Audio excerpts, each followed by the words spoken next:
I wish it wasn't too hard to go through. Really hard. It's hard though to see him like this and to see all the things that he's done, but I still love him no matter what. I always will. It's really weird because you don't know when you're going to see them or stuff. I mean, it's hard sometimes, but, you know, yeah. Not good. It's like a complete mystery to me. Like half of my life is like disappeared. Like I don't know what happened. As stressful as divorce can be for adults, it can be even more overwhelming for children who didn't choose the situation and have no power to alter it.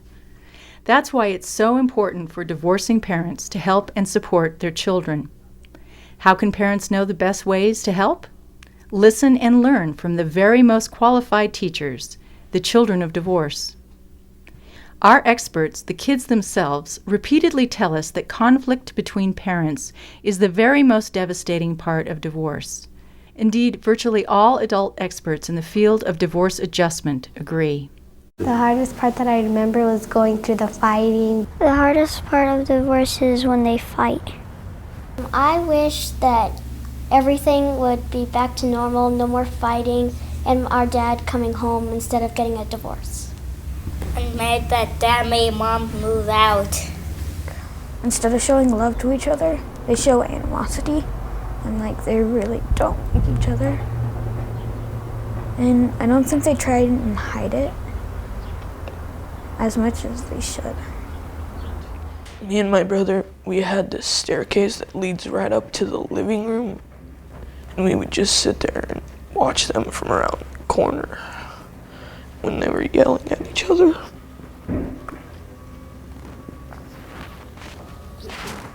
When my mom and my stepdad used to fight, I would take my sister into my room, or I would never try to get in between it and say, "Can you please leave?" But I would take her and we would go in my room and we would talk and try to ignore them as much as possible. But when my birth mom and my birth dad would fight, I didn't have somebody to lean on and talk to. The hardest thing for me was the part when she left my dad. It didn't feel good at all. And I asked her where we were going, and she didn't tell me. My parents just kept fighting, and my brother and my mom's relationship kind of grew apart, so that was tough for me and him. If I could ask my dad anything, it would be, why'd you leave? You know, sometimes they're talking on the phone and they get into a fight and they just end up so angry and they hang up. And, you know, sometimes they take the anger out on the people around them. And it's hard. It's hard on my little sister. Even though children know that they did not cause the divorce, they almost always feel as though they are somehow at fault. When I was young, I felt like it was my fault. They're kind of fighting over you and what's gonna happen with you between them. So it's kind of like you made it happen. I kind of knew it wasn't my fault in a way, but I still felt like it was kind of my issue just because I was their kid. At the first part of it, when my dad and my mom got divorced, yeah, I thought it was me, that I did something. It feels like it is like the kid's fault because this never happened when you were like first born, or you can see pictures of your parents before you were born and how happy they were together. And then like when the kids are born and stuff, everything just sort of went boom. Children hate being put in the middle of conflict between their parents. Forcing them to take sides makes kids feel manipulated, frustrated, and helpless. It kind of became a battle between, you know, mom bashing on dad and dad bashing on mom, and us kids in the middle of it. And I mean, it still goes on to this day, so it was always a lot of pressure. Once when Dad was about to beat me at chess, I cried. I don't know where should I move? It's hard if you want to balance your time out with your parents and equally and stuff. That's kind of hard to do. Or if you want to spend a little bit more time with one parent than the other, that's pretty tough because you don't want to hurt the other parent's feelings and all of that not so great stuff. I don't want them fighting at each other because I love them both. They shouldn't like talk about each other behind each other's backs, because sometimes they do that. Just like you're acting just like your mother, or you're acting just like your father, and it's sort of like making us take sides. On their own, children attempt to cope with the stress and conflict of divorce in different ways. For some kids, it's normal to withdraw, ignore, or avoid the situation. I usually went to my room, and then I would just kind of sit in there for a while. I just try to put it back behind in the back burner of my head and just try to push on through my life. I just put them aside, and I'm trying to have a new life instead of that other life. Other kids' temperaments lead them to turn more outward and to seek social support from others. We've definitely changed a lot. I know that we've been a lot closer since it. We just know that we need each other and we have to stay together, and we're definitely a lot closer. So I really don't remember like having any counseling or going over to a friend's house and talking about it. Just remember just me and my sisters were always together. My friend Andrew, when I talk about it, he constantly repeats the phrase, "That's depressing," and it helps because, I mean, it's just a little bit of humor in it that helps make me laugh and help me kind of be a little bit better with it, I guess. I turned to my best friend. Her name was Rihanna, and she has a stepdad, and she said her dad did the same thing, and it happened like about the same time. Like we were both sad and upset, and sometimes we were happy, like because we both were going through the same thing. And I can go to different people for different kinds of help. Like I can go to my mom, or I can go to my dad, or even my stepdad or my grandma. It's nice to know that I do have people in my life, and that the people support me. Other kids may respond by acting out, but regardless of a child's coping style, a healthy, positive adjustment is very unlikely without active parent involvement. How can parents help, especially when they themselves are embroiled in a difficult divorce? First, by keeping their kids' coping styles in mind. Next, there are 3 major ways in which parents influence their children for better or worse. These are modeling, meaning the example parents set, ongoing parental involvement, and parents' ability to focus on kids' needs. Children are most influenced by the example their parents set. This is called modeling. Whether parents model consciously or unconsciously, their kids are watching and listening. It should come as no surprise that the better job parents do in adjusting, the better job the kids will do. I think that kids learn to be grown-ups from their parents. So if you don't have your parents, then it's definitely a lot harder. I think when parents fight in front of their kids, it's not being a good role model, because that shows the kids that if they have a problem that with someone else that they don't like, they should fight about it. Like we would fight with our brothers, or we were just not the best bunch. When parents aren't showing that they are working out too much, the kid often feels hurt and confused about what's going on. When my mom did better, I did better. Kids tell us that when their parents don't stay involved during and after divorce, they feel rejected and abandoned. Those feelings of abandonment may cause severe emotional wounds for the kids. when your family breaks up, it's almost like you've lost that other person that you're not living with anymore. It's like a death. Two people splitting up and somebody like they're leaving. And she hasn't even called us in like in 30 years, I think. I don't know.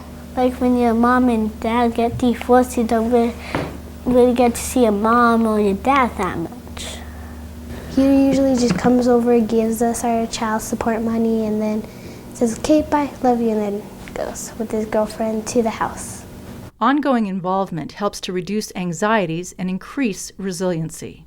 Even though you're separated, I think that both parents should try to be a part of your child's life so that they don't feel like you've completely abandoned them. One thing I really wish I could tell my dad is that to have him move closer to us so he doesn't have to drive. The hardest thing about it all is probably not being able to see my dad, just because he would always take me climbing and backpacking and hiking and stuff, and I really enjoyed hanging out with him, and we can't really do that all that much anymore. When parents are able to tune into kids' needs, the negative effects of divorce can be minimized. I don't think my parents are aware of my needs because I don't think they've ever been put in the same situation or I've ever observed or had a family member that's been in the same situation. Their parents were always together, and that's one thing that is really hard because your parents don't know what it's like. It's easy to start with little things that make a big difference. My dad shows me he cares about me by calling me every night, and if he can't get a hold of me because I'm busy, he texts me and leaves me a message. My mom set up an email thing for me, and so I can write letters to him and stuff.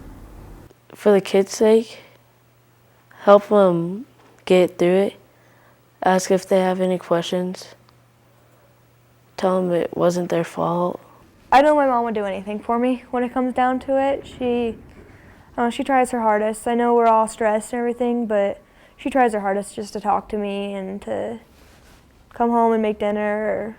I know we butt heads a lot, but she loves me. The things that my parents have done to help me adjust to the divorce is they first bought me a bunch of books and they read them to me like it's not my fault and stuff. Parents could help more by talking to us and telling us more that's going on and having alone time without like your sisters or your brothers and just helping us, and if we need to cry, help us cry. And many parents, especially those competing for the love of their children, try to buy their kids affection. We come back to her, do you know what? She can get us a bike, brand new. But it's not about buying things. Over time, that just doesn't work. He can try to buy us all these things and it still won't make it up because we're so hurt from all the things that he's done that the only way to make it up to us is by stopping what he's doing completely. Kids need your time, love, and attention. I guess my mom thinks about it and like she tries to show like love in a different way for it, but it's like, no, I don't really need that. I want to talk about it. I think they care about all three of us a lot because since the divorce, I think that brought more caring into it because they wanted to make sure that we were happy but didn't like worry about the whole situation. They care about me. I mean, my mom has always done what's best for me. And my dad is learning too.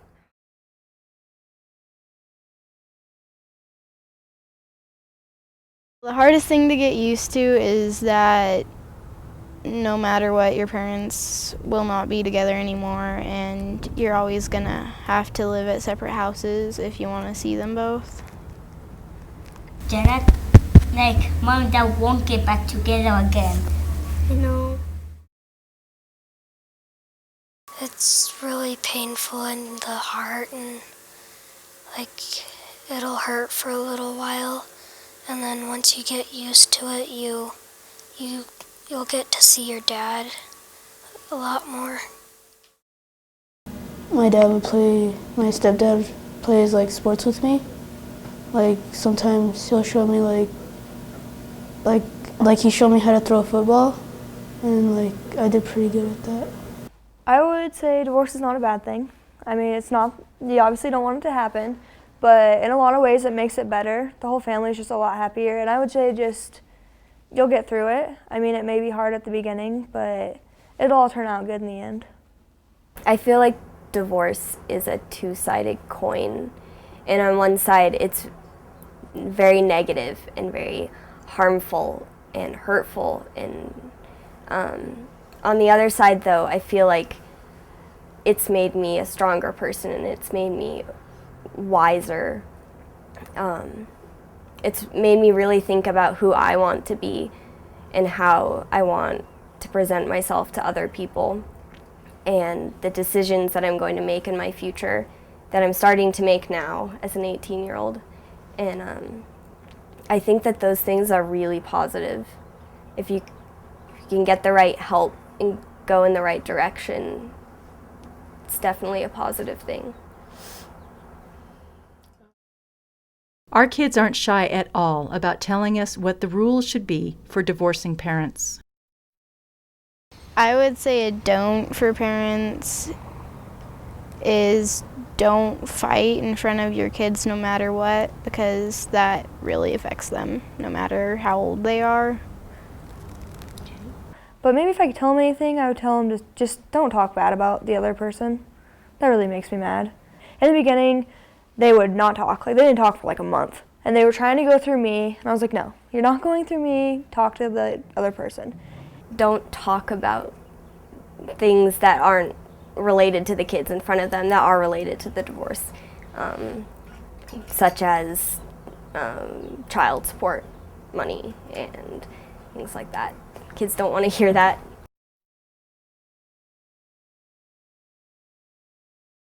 Make sure the kid knows that it's not their fault. It's a big one. To be open with their kids and like explain everything to them. I think that something on the do list would definitely be that you should try to be a part of your kid's life, even though you're separated. Always reassure your kid that you're there for them, no matter how the parents feel about the situation. The kids should come first, always. Probably tell them to shut up, sit down, and think about it.